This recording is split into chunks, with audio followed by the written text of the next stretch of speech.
National President ke NPP badeiru Menteri Rangma Kajala Conrad ke sangma hakasining kong Hiar Dalia Dalia kabahap Shella Constituency ialap elekshon na bynta kyrtong baka parti kepenyeng kata usamla Ethan Kharpuri. Hakani kejingalang lawan bansaki deki hajar ngut ki paidbah nong kersan ke parti ki belawan lang krui na saudong katai kathan kabahap kaput bat ke Bangladesh.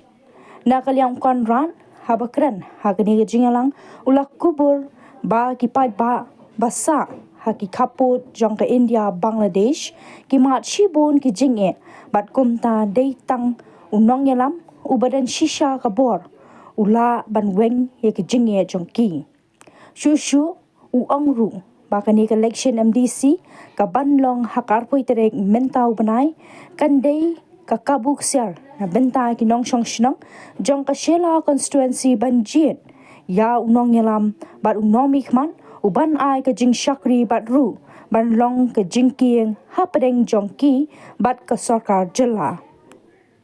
uniu MDC umdei tang ban mi khman ya ka Shella Constituency sha District Council Henry ban long ru ka jingking ya ki paidbah ka Shella bat ka sarkar jela ulaong da ka bakentu ya ki paidbah bakin jet ya Ethan Kharpuri kom UMDC bathamai jongki Conrad ula pentep ru ya ki paidbah shapang bon ki scheme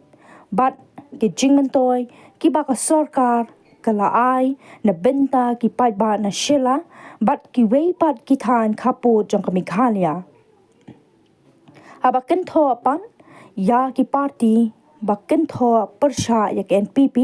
uConrad ulong badei tang lemba ka vote jongki kabala ban ai ke jubam kababyang yaki uong ru ba ke NPP kadon haka sarkar bat kumta hadien election baro ki parti kin pai khman shaka NPP pan pensngo ya ka jinge jongki hakari ka jingalang ladon lang ru ka kyrtong jong ke NPP na nongsken Congress Kharpuri ka badeiru nak kami jong u Ethan batru ke MDC kabla job la laisin lenter